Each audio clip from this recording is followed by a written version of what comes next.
आपसी विवाद था पारिवारिक का, जिसमें जमानत लिए थे मेरे पिताजी ने। तो जमानत तो हो गया, उसके बाद आपसी समझौता भी हो गया झगड़ा वालों का।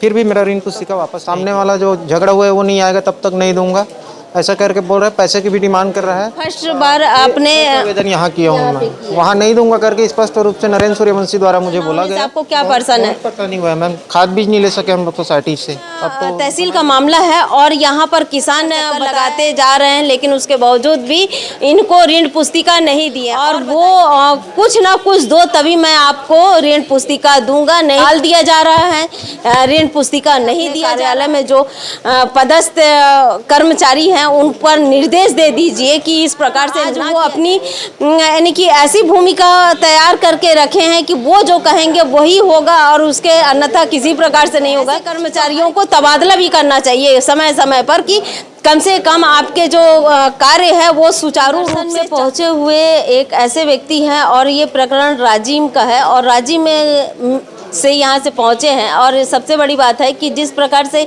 यहाँ पहुँचे हैं और जनदर्शन में अपनी आवेदन दिए हैं, तो उस विषय में उनसे ही बातचीत करके हम जानना चाहेंगे कि क्या मामला लेकर यहाँ पे पहुँचे हैं। जी, आपका नाम क्या है? मेरा नाम महेश कुमार साहू, मैं सेमराडी से आया हूँ और मैं ऋण पुस्तिका वाला मामला है मेरा, जो कि राजिम SDM में रख लिया गया है। तो आपसी विवाद था पारिवारिक का, जिसमें जमानत लिए थे मेरे पिताजी ने।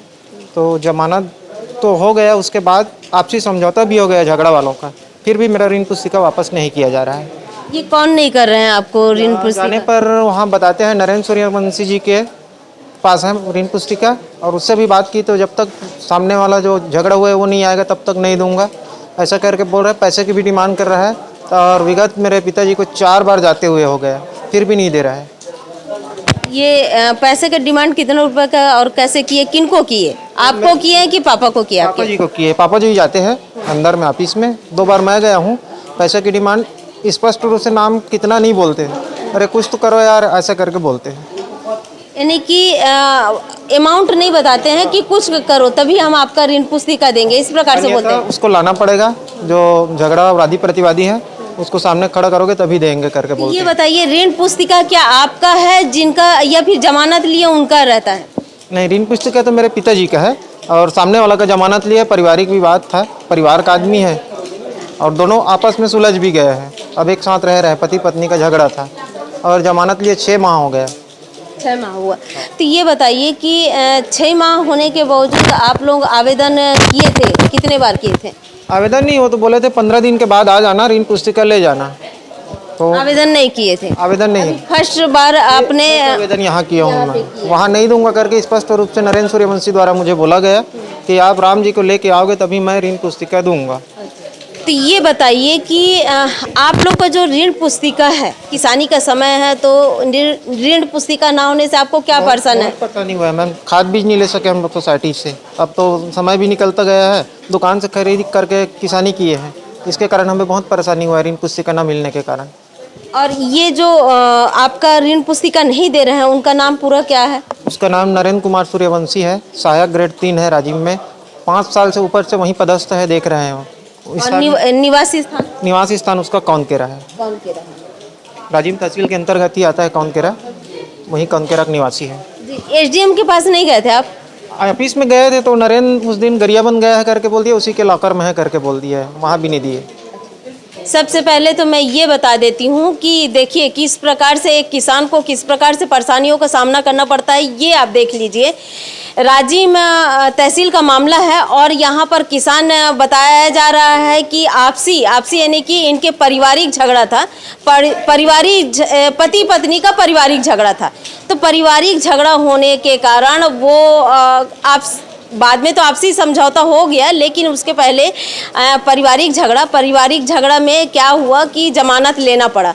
जमानत लेने के बाद में फिर समझौता हो गया। समझौता होने के बाद में आपसी समझौता, और समझौता के बाद में कई बार यानी कि तहसील कार्यालय में चक्कर पर चक्कर लगाते जा रहे हैं, लेकिन उसके बावजूद भी इनको ऋण पुस्तिका नहीं दी है। और बताइए, ये किसानी का समय है और किसानी के समय होने के बाद भी आज बीज और जिस प्रकार से उनको लेना था और शासकीय योजना का लाभ लेना था, वो शासकीय योजना का लाभ नहीं ले पा रहे हैं।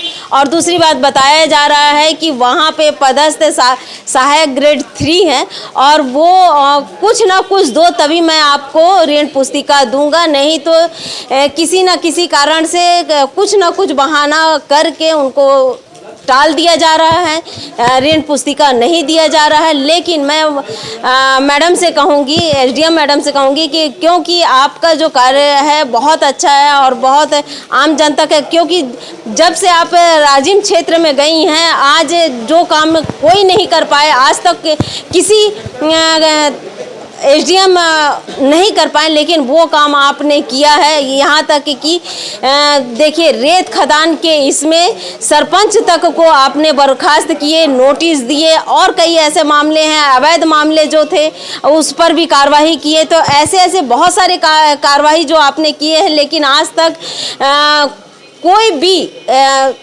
एसडीएम नहीं किए हैं। लेकिन यहाँ पर देखिए कि एक युवा यहाँ पे आज जनदर्शन में पहुँचे हैं और बताया जा रहा है कि ऋण पुस्तिका नहीं दिया गया है। तो ऋण पुस्तिका ना देने के कारण आज किसान अपने परेशानियों का किस प्रकार से सामना कर रहे हैं, तो ये आप बिल्कुल आप देख सकते हैं। तो मैं मैडम से कहूँगी कि कम से कम ऐसे किसान जो आते हैं तो उन पर आप देखिए कि किस प्रकार से आते हैं और जिनका ऋण पुस्तिका है उन्हें समय पर दिया जाए। इस प्रकार से अपने कार्यालय में जो पदस्थ कर्मचारी हैं उन पर निर्देश दे दीजिए कि इस प्रकार से ना किया जाए।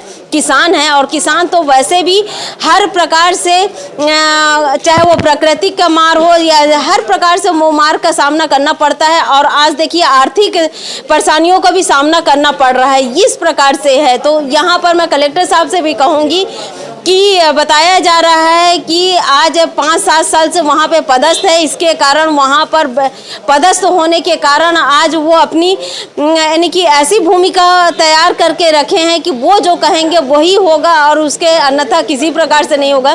तो हर किसान यहाँ तक नहीं पहुँच पाते हैं, लेकिन इस पर भी संज्ञान लेते हुए ऐसे कर्मचारियों को तबादला भी करना चाहिए समय समय पर कि कम से कम आपके जो कार्य है वो सुचारू रूप से चल सके। क्योंकि अगर कोई भी कर्मचारी एक जगह अगर है तो वो समझ लीजिए कि उनको ऐसा लगता है कि ये कार्यालय उनकी जागीर है। इसके कारण बहुत सारी कार्रवाई नहीं होती है और बहुत सारी चीज़ों को सामना करना पड़ता है। इस पर कार्रवाई होनी चाहिए। मैं हूं दीपिका, आप देख रहे हैं धरोहर संदेश।